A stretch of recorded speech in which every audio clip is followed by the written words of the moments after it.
제가 어린 시절에 선거철만 되면 그러니까 동네가 잔치 분위기였습니다. 선거철만 되면 제가 초등학교 다닐 때인가요. 선거철이 딱 되면 동네에서 잔치를 했어요. 그리고 온 동네가 신바람이 났습니다. 어른들은 선거운동을 동네 잔치하듯이 좋아했습니다. 때로는 식사를 하기도 하고 여행도 가고 선물도 집집마다 돌렸던 기억이 있습니다. 근데 언제부턴가 동네 어른들이 하는 말이 요즘 선거는 재미없어 라고 하는 겁니다. 왜 재미가 없나 했더니 잔치가 사라졌어요. 그 흔하던 잔치도 사라졌습니다. 지금 생각해보면 옛날 어른들이 재미있다던 선거는 돈으로 식사를 대접하고 여행을 보내주고 선물을 돌리는 불법 선거였습니다. 지금 가만히 생각해보니까 그때 그렇게 선거를 했던 것 같아요. 근데 그 당시에 어른들은 다 그게 뭐예요? 당연하다고 생각했던 것 같아요. 그래서 아무도 그것에 대해서 문제를 제기하지도 않고, 왜냐면 선거철에 가서 밥 한 끼 얻어먹고 선물 하나 받는 게 무슨 문제냐, 그런 생각을 가지고 있었던 것 같습니다. 그래서 이 출마자들이 돈을 많이 썼던 것 같아요. 다시 생각해보면 돈으로 당선된 사람들은 그 사용한 돈은 어떻게든 복구했을까요? 복구 못했을까요? 복구했죠. 예, 복구했을 거예요. 어디선가 훔쳐서라도 복구를 했을 거예요. 그리고 보면 엉터리였습니다.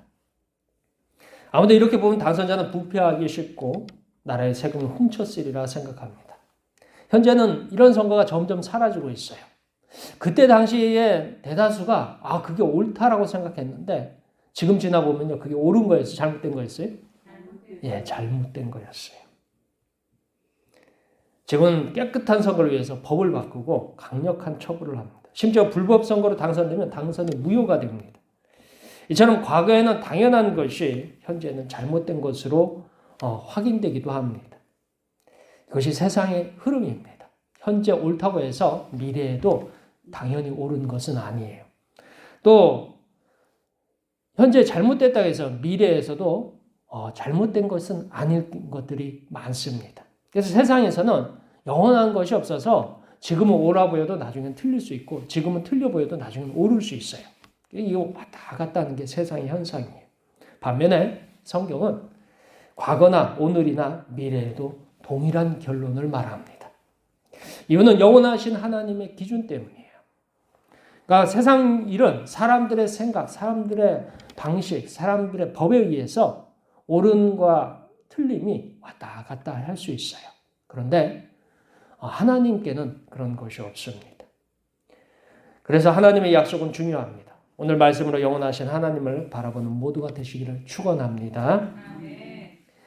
자, 하나님을 거부하는 하나님의 백성이 있습니다. 이스라엘 민족은 누구보다 하나님의 구원자를 기다린 민족입니다. 지금도 유대인들은 메시아를 기다리고 있어요. 하나님의 구원자를. 심지어 이스라엘의 지도자들은 하나님께서 보내신 구원자를 기다리는 의무를 가졌습니다. 문제는 그들이 기다리던 구원자와 하나님께서 보내신 구원자의 모습이 달랐습니다. 때문에 하나님의 구원자를 거부하는 하나님 백성이 되었습니다. 우리 다 함께 9절에서부터 11절까지 말씀 읽겠습니다. 9절에서부터 11절까지 말씀 함께 읽겠습니다. 시작. 유대인의 큰 무리가 예수께서 여기 계신 줄을 알고 오니 이는 예수만 보기 위함이 아니요 죽은 자 가운데서 살리신 나사로도 보려 함이로라. 대제사장들이 나사로까지 죽이려고 모이하니 나사로 때문에 많은 유대인이 가서 예수를 믿음이로라. 아멘. 성경에서 예수님은 예루살렘을 여러 번 방문합니다. 그래서 예수님의 예루살렘 방문이 성경에 곳곳에 있어요. 어린 시절 예루살렘 성전을 방문한 이야기도 있습니다. 그래서 이 부모와 떨어졌던 예수님의 이야기도 나와요. 그리고 오늘 나오는 예루살렘 방문은 예수님의 마지막 예루살렘 방문입니다.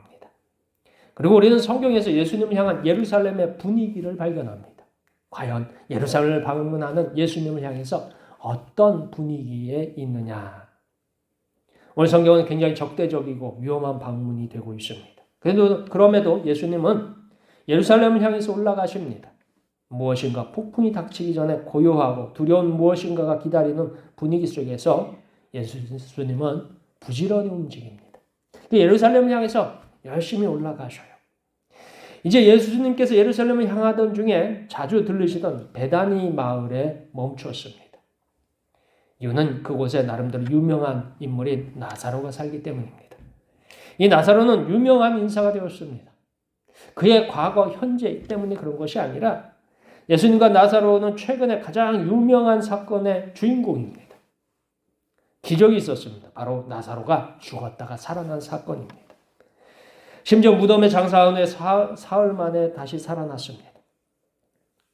자, 있을 수 없는 일이 실제로 일어난 사건이 주인공이 나사로입니다.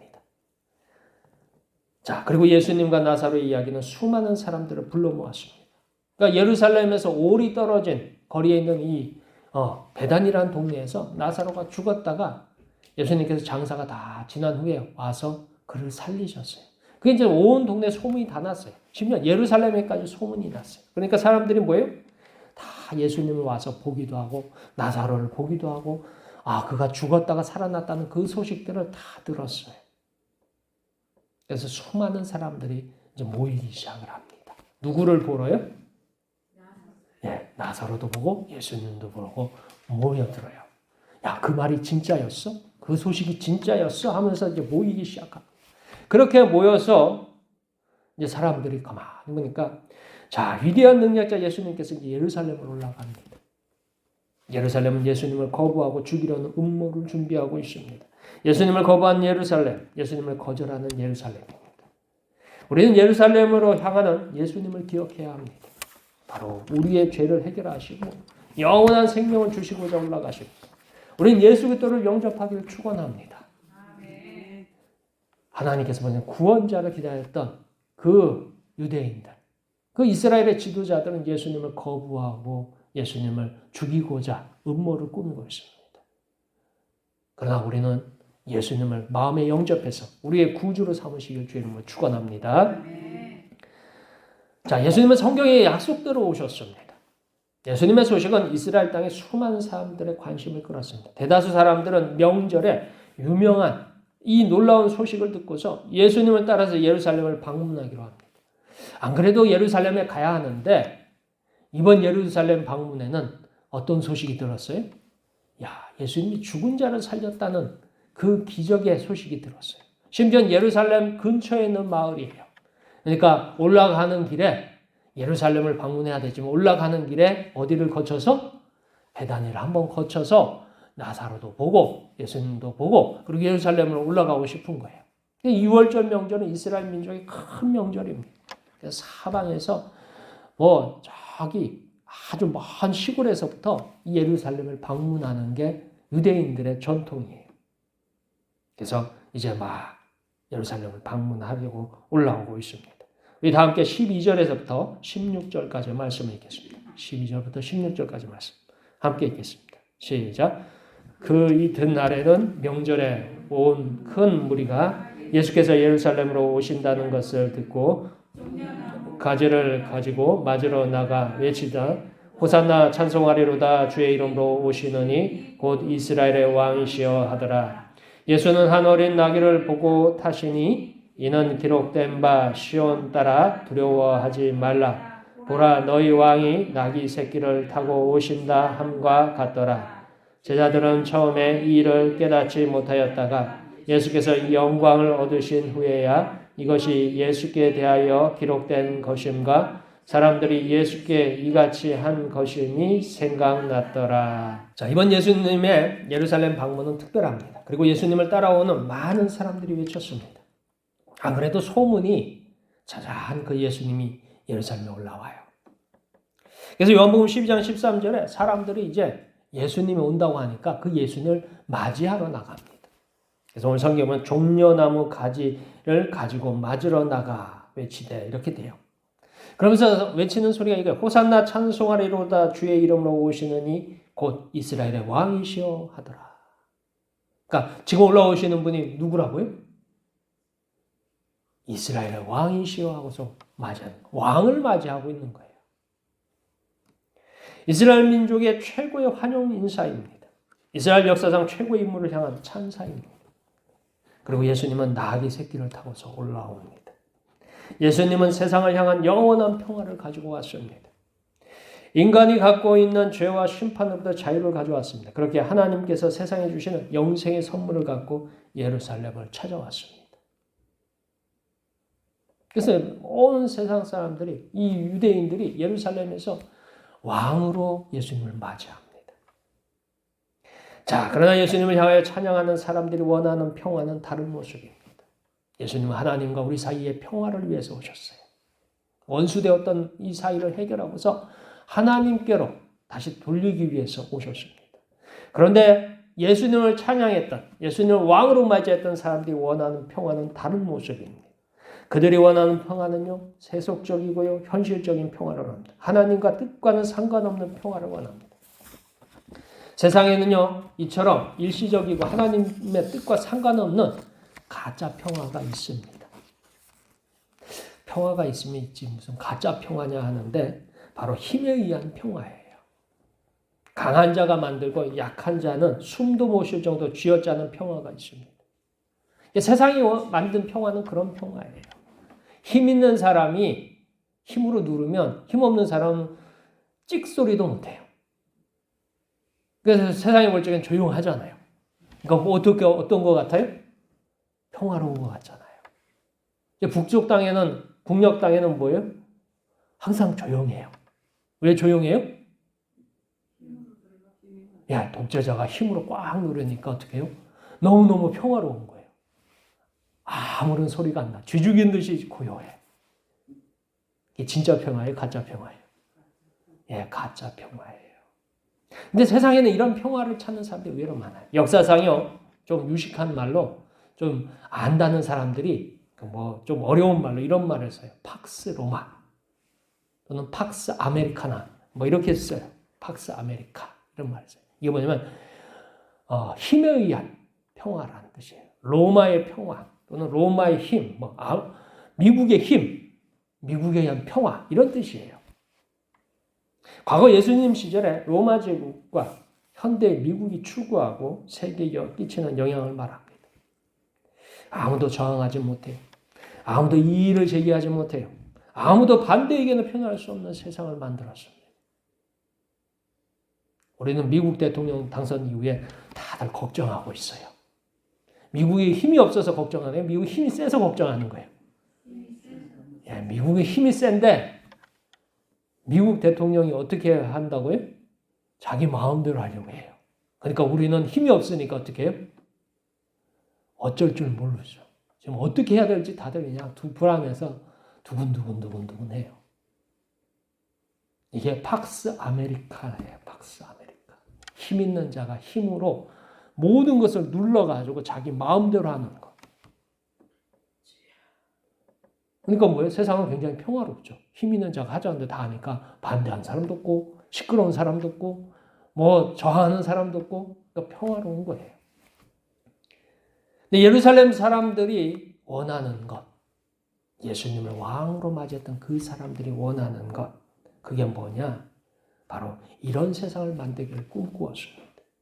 하나님의 권능을 가진 예수님께서 이런 세상 만들기를 소망했습니다. 그래서 이스라엘 역사에서는 가장 위대한 다윗 왕이 재현하기를 원했습니다. 다윗 왕의 특징이 뭐예요? 전쟁에 나가는 전쟁마다 이겼어요.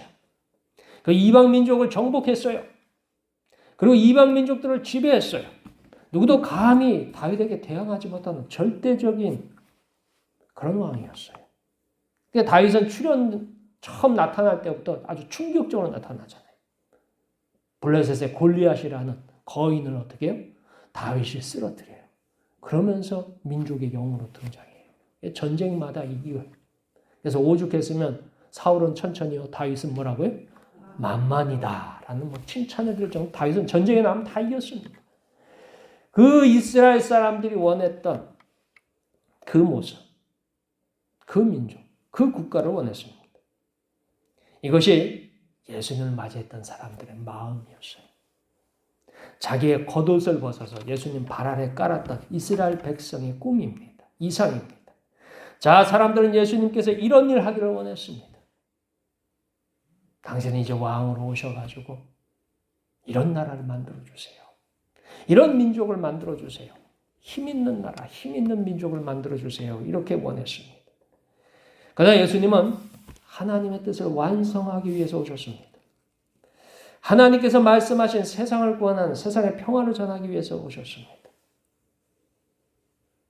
현대 유대인들은 예수님을 구원자로 인정하지 않습니다. 그때도 그랬고 지금도 그래요. 유대인들은 여전히 메시아를 기다리고 있어요. 언젠가 TV 방송에서 그런 내용이었어요. 그 유대인 랍비에게 물었어요. 왜 당신들은 예수님을 믿지 않습니까? 하고 물었더니 그 유대 랍비가 가만히 고민하더니 이런 대답을 하더라고요. 뭐라고 대답하냐? 예수님은 평화를 가져오지 못했기 때문입니다. 라고 주장합니다. 그러니까 예수님이 와가지고 이스라엘 민족에 평화를 준 게 아니라는 거예요. 근데 성경을 보면 실질적으로 예수님의 평화를 거절했어요. 그러면서 평화를 가져오지 않았다고 주장합니다. 우리 성경에서 예수님은 하나님 뜻대로 성경의 약속대로 오셨습니다. 이걸 기억해야 돼요. 근데 우리는 예수님 앞에 기도할 때 어떻게 기도해요? 누구의 뜻대로? 우리의 뜻대로 기도하잖아요. 우리가 원하는 대로 기도하잖아요. 예수님 시절에 예루살렘에 있었던 그 사람들도 어떻게 예수님한테 요구했어요? 우리의 뜻대로, 우리가 원하는 대로 예수님 이루어 주세요라고 요구했습니다. 우리가 예수님을 믿습니다. 그렇게 우리도요, 하나님의 뜻대로, 성경의 약속대로 따라야 합니다. 우리는 하나님의 뜻이 이루어 가기를 기도하는 모두들 축원합니다. 아멘. 자, 마지막으로 예루살렘 사람들의 예수님에 대한 평가가 나옵니다. 오늘 우리는 성경에서 예루살렘 사람들이 갖는 예수님에 대한 평가를 듣습니다.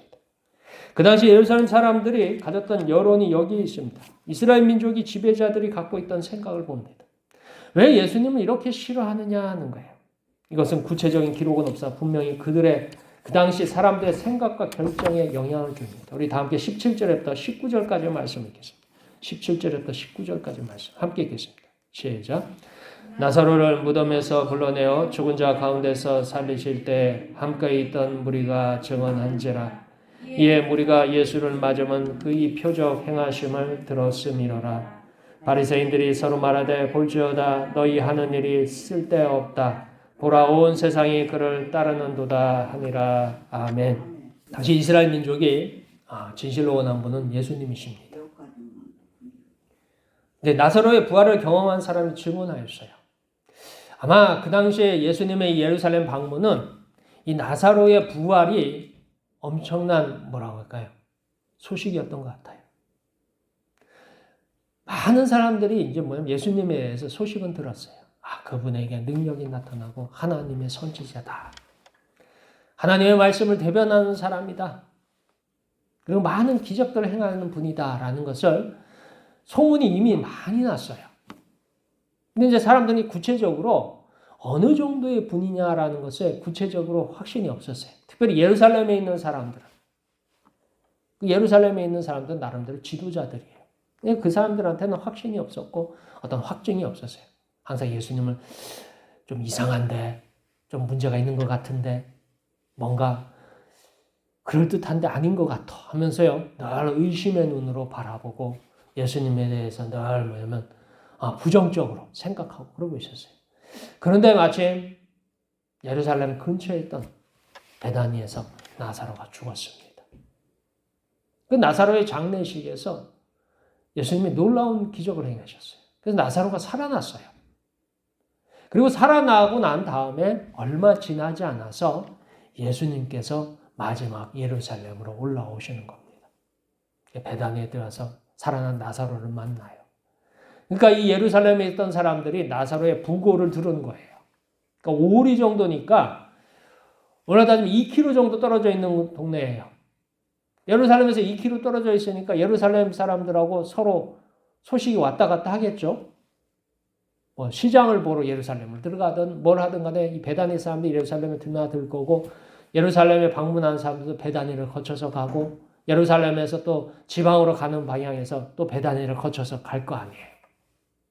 그러니까 이 베다니를 지나가니까 이 베다니에 있는 사람들에 대해서 서로 웬만하면 알아요.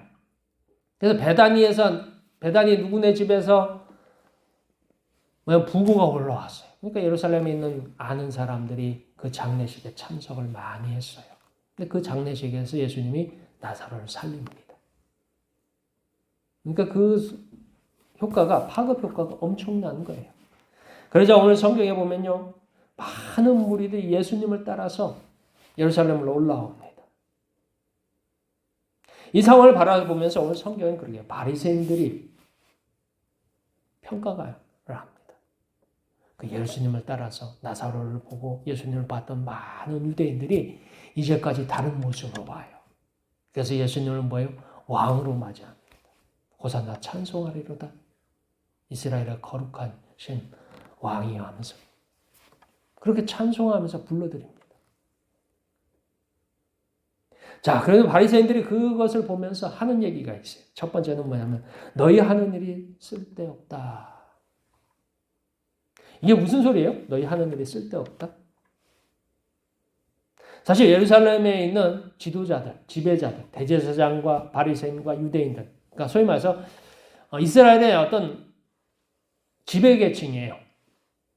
뭐 이너서클이라고도 하고 아무튼 이스라엘에서 가장 힘 있는 사람들이 예루살렘에 삽니다. 그 사람들이 계획이 뭐냐면 예수님을 어떻게 하기로 했어요? 죽이기로 음모를 꾸밉니다. 그리고 계략을 짜요. 그리고 뭐예요? 계획을 실행을 해요. 근데 그 모든 것들이 뭐예요? 백성들이 예수님을 따르는 그 모습을 보면서 속으로 평가하기를 뭐냐면 야, 이 모든 것이 다 쓸데없는 일이다 하는 거예요. 너희들이 음모를 짜고 계략을 꾸미고 계획을 실현시키려고 하는 그 모든 것들이 다 쓸데없다라고 합니다. 왜요? 예수님을 따르는 그 많은 백성들이 뭔가 예수님에 대한 기대, 예수님을 바라보는 어떤 예수님에게서 무엇인가를 봤어요. 그러니까 그가 인기가 있는 거예요. 예수님을 통해서 무엇인가 백성들이 마음에 와닿는 게 있는 거예요. 그것을 봤기 때문에 예수님을 막 따라 올라옵니다. 그러니까 이 예루살렘의 지배자들, 지도자들이 다 생각한 게 예수님을 어떻게든 넘어뜨리고 어떻게든 죽이고 어떻게든 예수님의 모든 것을 갖다가 부셔버리기로 하잖아요. 그래서 일시적으로 어떻게 해요? 성공합니다. 그래서 예수님을 십자가에 못 박아 죽이잖아요. 성공한 것 같죠. 그런데 성경은 뭐라고요? 사흘 만에 어떻게 됐다고요? 예, 죽은 자가운데 다시 살아나셨다. 우리는 신앙생활 할 때 가장 어려운 게 이거예요. 신앙생활 하다 보면 세상에 질 때가 있어요. 이게 아닌데 나는 이걸 원치 않는데 만나는 상황들이 있어요. 그럴 적에 우리는요. 죽음에서 부활하신 예수님을 바라보길 주의 이름으로 축원합니다. 세상은 절대로 하나님을 이길 수 없습니다. 세상은 우리를 이길 수는 있어요. 그러나 우리가 믿는 하나님을 이길 수는 없어요. 그럼 우리가 어떻게 해야 되느냐? 우리가 누구에게 붙으면? 하나님께 붙으면 세상은 우리를 이길 수 없는 줄 믿으시길 축원합니다. 자, 다음으로요. 온 세상이 그를 따르는도다 했습니다. 예수님을 통해서 이스라엘 사람들이 무엇인가를 보았어요.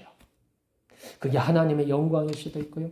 그게 하나님의 권능일 수도 있고요. 그게 천국일 수도 있습니다. 어쩌면 가능성일 수도 있고요. 예수님을 보면서 마음에 감동을 받았을 수도 있어요. 그게 뭐 정확하게 뭔지는 모르겠습니다. 근데 어쨌든 사람들이 예수님을 보면서 야, 무엇인가 있는 것 같아요. 그 예수님을 따라가면 뭐예요?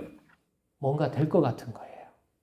현실적으로 이 모든 어려움과 고난과 불가능의 삶이지만 예수님을 보면 뭔가 될 것 같은 거예요. 그러면 그렇게 예수님은 특별한 분이시고 심지어 왕으로서 부족함이 없다는 생각에 동의했습니다. 그래서 사람들이 예수님을 찬송해요. 이스라엘 왕이라고.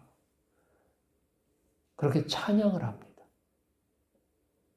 사실 우리는 그 예수님을 직접 보지 못해가지고 그 마음이 어떤 마음인지 잘 모르겠어요. 저는 잘 모르겠습니다. 근데 가끔 보면 그런 생각을 해요. 요즘 말로 스타라고 하는 거 있죠. 연예인들. 연예인들 한 번 오면 어떻게 해요? 사람들이 우르르르 몰려요.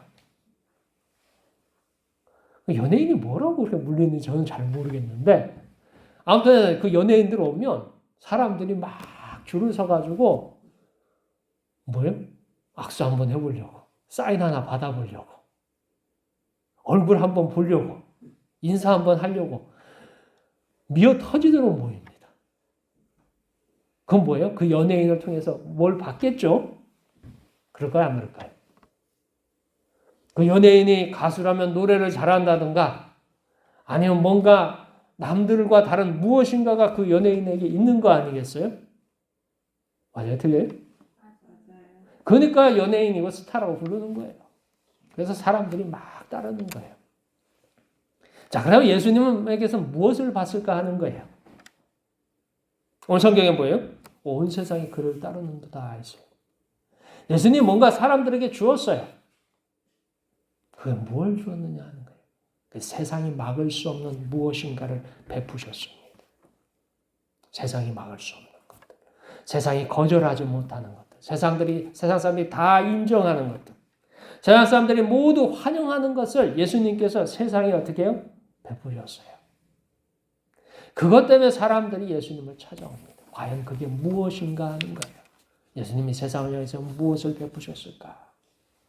저도 예수님이 세상에게 무엇을 보여주셨을까라고서 많이 생각을 해봅니다. 그러면서 성경 말씀 중에 하나가 생각나더라고요. 우리 다 함께 갈라디아서 5장 22절에서 24절까지 말씀 찾아서 읽겠습니다. 갈라디아서 5장 22절에서 24절까지 말씀 찾아서 읽겠습니다. 시한성경 309쪽입니다. 함께 읽겠습니다. 시작. 오직 성령의 열매는 사랑과 희락과 화평과 오래 참음과 자비와 양성과 충성과 온유와 절제니 이 같은 것을 금지할 법이 없느니라. 그리스도 예수의 사람들은 육체와 함께 그 정욕과 탐심을 십자가에 못 박았느니라. 아멘. 자, 성경은 성령의 열매, 갈라디아서 5장 22절 24절에는 성령의 열매가 나옵니다. 성령의 열매가 여기 나오는데 사랑, 희락, 화평, 오래 참음, 자비, 양선, 충성, 온유, 절제가 나와요. 근데 이것을 어떻게 한다고요? 세상 사람들이 금지할 법이 없다라는 거예요. 그러니까 예수를 믿는 사람들, 믿지 않는 사람들은 이것을 어떤 사람이라도 이것들을 어떻게 환영해요? 거절해요? 환영한다는 거예요. 그리스도인은 이런 열매를 맺어야 된다라는 게 갈라디아서 5장의 말씀이에요. 이런 열매를 맺었을 적에 세상 사람들은 뭐예요? 그리스도인들을 거절하는 게 아니라 환영한다라는 거예요. 이것을 싫어하는 사람이 없어요. 모든 사람들이 이 성령의 열매를 바라고 기대하고 원합니다. 예수님이 그런 분이셨어요. 예수님을 만나면요, 사람들이 이런 것을 얻었어요. 사랑을 얻고요, 희락을 얻고요, 화평을 얻고요, 그분에게 진리를 얻었어요. 그래서 사람들은 예수님을 만나기 원했어요. 그래서 예수님이 예루살렘을 방문할 적에 사람들이 다 나서 온 세상이 예수님을 따랐습니다. 그리고 오늘 우리가 이런 열매를 맺는 사람입니다. 예수님은 그걸 위해서 우리를 부르셨어요. 그걸 위해서 우리를 구원하셨어요. 우리가 예수님의 사람으로 그리스도인으로 교인으로 사는 이유는 예수님이 하셨던 일을 그대로 못하고요. 흉내내는 삶을 살라는 거예요. 조금이라도 해보는 거예요. 사랑을 베푸는 것도요. 연습을 해보고요. 기뻐하는 것도 화평도 오래 참는 것도 한번 해보시고 이 모든 것을 다 할 수는 없을지라도 하나만이라도 해보는 거예요. 그걸 위해서 우리를 부르셨습니다. 그리고 우리가 바라볼 모습입니다. 우리가 닮아가야 하는 진실한 예수님의 모습입니다. 예수님은 이런 모습으로요. 예루살렘을 향해서 가셨습니다. 그러기에 온 세상이 그 예수님을 맞이했습니다. 그리고 예수님을 따라가고 있습니다. 우리는 이러한 예수님을 따라가는 성도가 되기를 축원합니다. 이제 일주일도 이제 딱 3일 남았어요. 그 3일 동안에도 예수님을 조금 닮아보는 그런 연습을 하는 시간 되시길 주의 이름으로 축원합니다. 기도하겠습니다.